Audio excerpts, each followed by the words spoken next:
Hello and welcome to the Flix Forum podcast, where each episode we go back and we look at a Netflix original film in the order of release.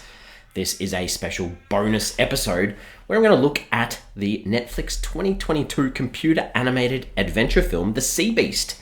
Directed by Chris Williams, it stars the voices of Karl Urban, Zaris-Angel Hator, Jared Harris, and Marianne Jean-Baptiste. I'm Jesse, I'm here solo, and I'm doing this one because Oscar season is upon us, and this film's actually been nominated for the Best Animated Film at this upcoming Oscars this year. So I'm super excited to chat about this one, see what I think about it, I guess. And obviously, I'm probably going to spoil it along the way. So if you haven't seen The Sea Beast and you're keen on checking it out because you wanted to check out all the Oscar-nominated films, give us a pause.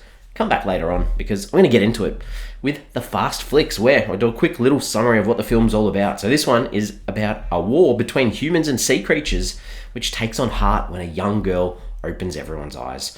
That was nice. I like that. Nice and sweet.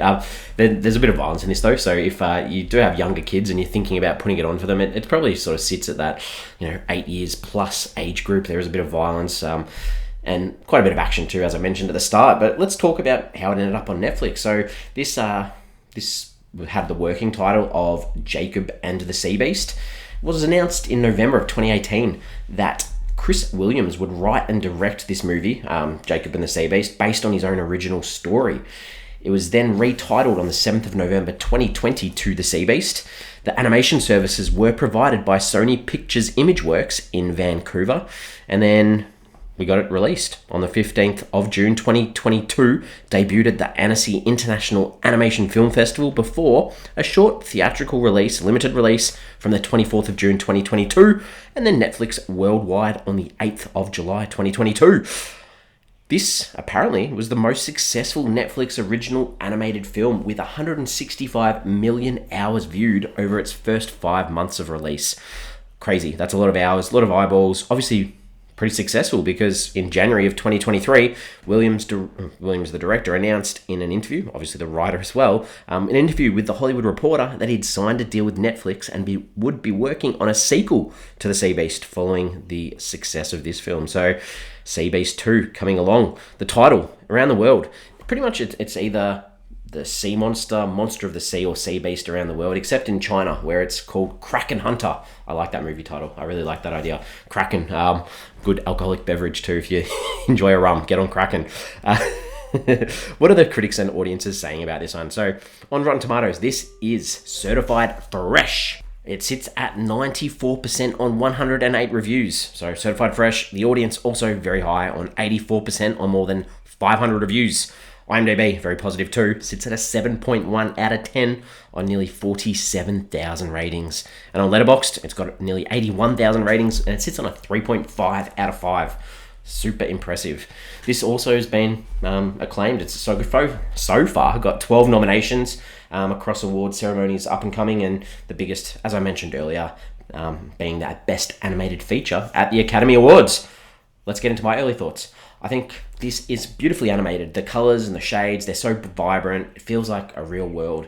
While the story, it's not anything new. It's done in such an engaging way that sort of has messages for young and old. So I'm a fan of this one. I think it's good. It's worth a watch. Let's break into the characters. Let's have a chat about some of the characters. I'm just going to focus on the main ones. Our main one is Jacob. He is the future captain of this ship called the Inevitable. He works under Captain Crow, who orphaned himself in, I guess.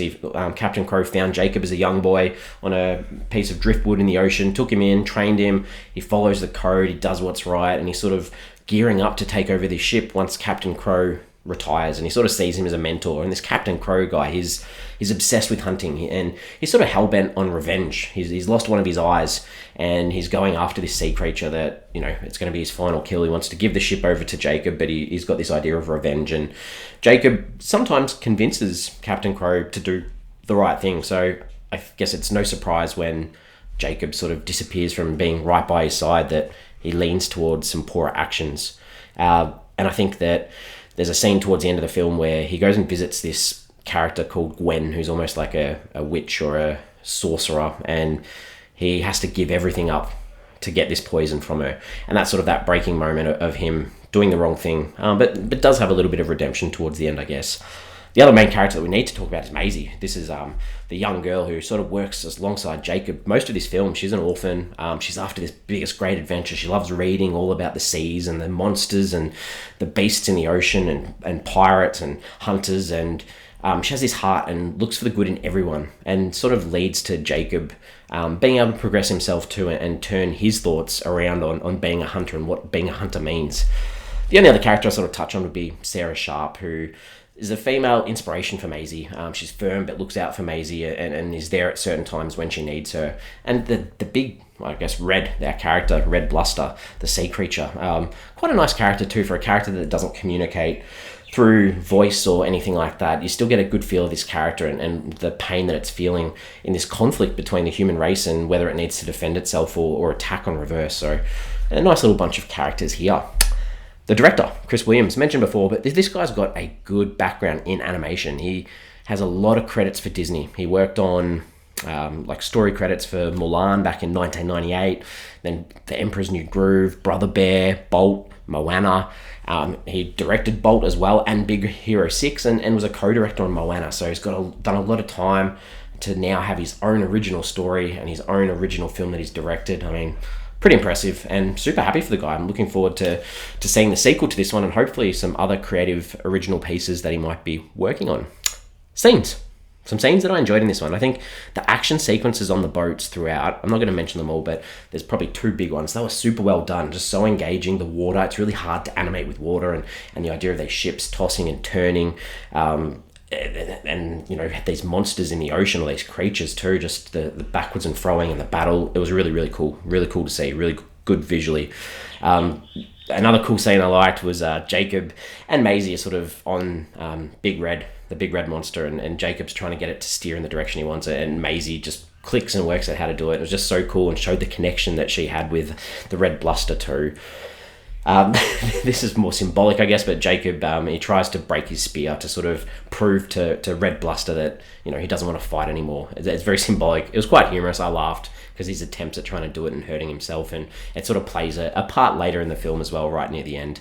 And finally, the final battle in front of the monarchy, the king and the queen, and the speech from Maisie and the idea of Red Bluster, you know, being able to be free because the townspeople get on board with this young girl and her thoughts. I really enjoyed that conclusion to the film too. What didn't I like? Only one thing, I guess, and this is probably, you know, it's not a make or break thing, but there's a part of the film where Jacob and Maisie end up on this island with more beasts, more coloured creatures to fight, to try and befriend, and then they meet this little blue dude too, sort of becomes like a little companion to Maisie, and sort of this bright, bubbly character that you often see in films, animated films. You know, you have a little companion that follows the kid around. I probably would have preferred more scenes on the water, but I didn't know if we needed that detour to the island because it didn't really give us an awful lot. We could have just stayed in the water with Red. That's it, really. And let's talk about the themes, the ideas. This has a lot in it. I think for a kids' film, covers an awful lot. There's a lot about anti-violence and anti-hunting. You know, and it's hard not to think about whale hunters in our real world and the overfishing of our oceans and things like that. Just the message through Maisie, the character too, that, you know, we can resolve our issues without violence. And the idea of what being a hero is too. I think one of the lines was like, you can be a hero and still be wrong, because, you know, heroes don't always meet our expectations. Looks can be deceiving at times, and that's not just for heroes, but also for the beasts of the ocean, or these creatures. You know, they might look horrible or scary or something that we need to fight, but, you know, they're not necessarily a monster on the inside just because of the way they look. So that idea of deceiving looks, and I think the idea a little bit too of disregarding history books, questioning who wrote history. I really like this idea that they showed in this kid's book. Like, keep thinking. You might read one side of the story, but what's the other side? Where can you find the other side of the story? And not letting your decisions be influenced by leaders who might be putting people in danger. Like, have a think about what you're actually agreeing to, or what you're reading. Is what you're reading the truth? And that leads to that you don't have to necessarily take the easy, familiar path. Sometimes the difficult one might be more righteous. It might be the right thing to do by doing something different from what your family's doing, from what your friends are doing. Even though this film obviously has that idea too about making your own family. Family doesn't have to be blood. It can be people that you connect with and bond with. And And for me too, that whole idea at the end, like down with the monarchy, the big Royal Navy boat is set out on killing everything, pillaging, growing power and lies. This idea we've seen through history, which ties back with the idea of history. We only hear history from the side of winners, usually the victorious side. So let's hear the other side too. I really, really like that point of view and took away from that. All right, what did I take away from this one? I think this is a really good addition to the Netflix original animated film list. We've done a few now. We've did the Blam, the Japanese anime one. We did the Christmas one, Claws, not too long ago as well. This is a really good one. Really enjoyed this one. If Netflix can keep them coming like this, and I know they've probably in recent times, especially with their TV animation, sort of cut back a bit. I think if they put the effort in with this, and Guillermo del Toro's Pinocchio, which is also up for Best Animated Feature at the upcoming Oscars, like films like these are really good. They have great meaning, great messages, beautiful visual storytelling. Let's invest. I know that they're big projects because you got to put 4, 5, 6, even more years into making them, but I think Netflix are doing a good job in building up this little catalog. I think I'm ready to wrap this one up. I think I'm ready to summarize my thoughts. I think this is well worth a watch. It's a really beautiful film. The animation, especially the story, it's got heart. It's got a lot of great things to say. I was sitting there going, do I give this film a perfect 5 out of 5 stars for this anti-monarchy stance? Just because I was like, I just want to make a point. But realistically, overall, I'm giving this a 3.5 out of 5. Solid effort, really good film, and I'm really excited to see what else Chris Williams, the director, comes up with, because I think it's good to see original ideas as much as they can be in the animation world. And if you've got the passion to create such beautiful images on screen, I'm keen to see more. We're on social, Twitter, Facebook, and Instagram. Give us a follow, give us a like if you can. I just wanted to chuck out the question this week with this episode. What are your favourite seafaring stories? Like, what were some good stories on the ocean? Are you a fan of the Pirates of the Caribbean stories, or Moby Dick, or Pinocchio? Pinocchio's even a story on the sea too, but what are some good stories that happen on the sea? If you haven't subscribed, please do. Give us a subscribe, give us a like, share us if you can. We've got 250 odd episodes of Netflix original films to check out. We'd love for you to have a search and see if there's anything you've enjoyed that you might want to hear our thoughts on. Other than that, we are back as always on a Wednesday for our continuing cycle through the original Netflix list from the start to the end. Hopefully in about, I know we're not going to catch up to real time for a while, but we'll get there soon. Thanks as always.